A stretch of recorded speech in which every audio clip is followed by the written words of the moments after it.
cartridge broke.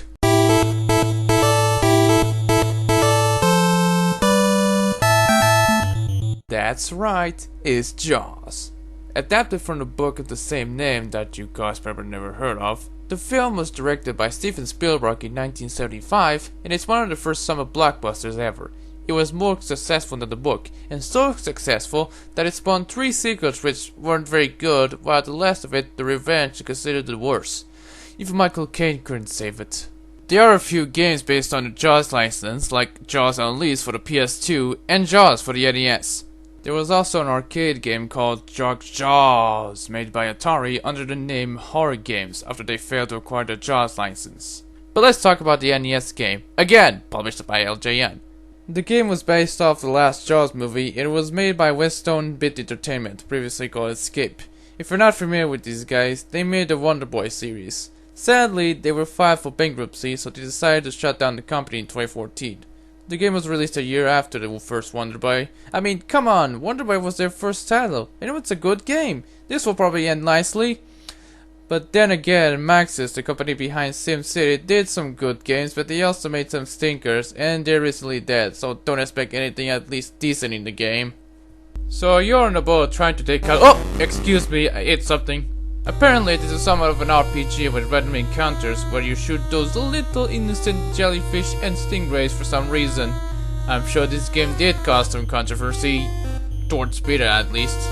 Sometimes when they die, they drop goods like a star, which gives you points, and shells, which is the game's currency. We'll get to that later. In some occasions, after you finish an encounter, a bonus scene will commence, where you have to kill as much jellyfish as you can by throwing bombs from a plane. The more you kill, the more shells you earn, but the amount of shells will be lower than the jellyfish kill count. Sure, jellyfish can cause someone to slowly die after being touched, but isn't that overkill? I have 2 problems with them. First, one encounter takes like 1 minute to finish it. I mean, yeah, it's not that long, but if an average random encounter on a different RPG like Final Fantasy or Dragon Quest take on an average of 15 to 45 seconds, something must be wrong here. They are boring and repetitive. And second, they are frequent, but unlike some, if not most RPGs, they are more frequent than them. And sometimes, even if you're done with an encounter, another encounter will happen if you slightly move your boat. God damn it, I want to go to the next dock! Speaking of going to the next dock, you can get a Jaws detector the first time you go to the dock on the other side. And you might be thinking, now is the time to battle Jaws. Whoa man, slow down! You have to check your power. If you have a power level of 1, you most likely won't kill that bastard since your thing barely does jack shit to him. So you have to go to dock after dock, side to side, just to rise your power level. That's repetitive. They cost shells, so kill as much fish as you can, but they rarely drop shells. Gee, I thought they were docks, not brothels. Fuck you don't know anything about my comedic talents! Eventually, small sharks come in, which they always drop shells when they are killed. You can find a submarine somewhere. It acts like a red mushroom from Super Mario Bros., where you can take 2 hits before dying. After you have enough power, after you kept grunting for shells and going into every dock so many times, your hand turns into an NES controller somehow. You're ready to fight Jaws.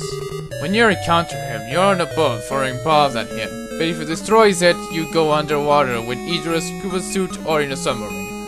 I don't know, going underwater feels much easier and safer than going over. But when your time going underwater runs out and go back to the overworld, Jaws heals himself and he isn't fighting. After you wreck the beast, you head into your boat, and you must kill it using the nose, like in Jaws the Revenge. You have 3 tries, so don't waste them, but even when near it, sometimes you can kill, sometimes you can't. It's actually a matter of luck.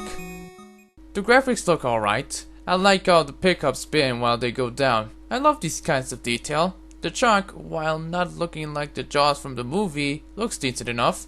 This was for the NES, so it's acceptable. The music is good, not very repetitive unlike the last game I reviewed. I like the overworld song more. It sounds eerie when you're trying to avoid the shark. So that was Jaws for the NES. It's another boring and mediocre game. While the music and graphics are passable, the gameplay is just as boring as Final Fantasy XIII. I actually never played it, but I played the demo of Lightning Returns, which is the second sequel to 13. It was boring. Thank you, demos, for not making me waste my money on it. I'm just gonna throw it into the wilderness instead of putting it back where it belonged.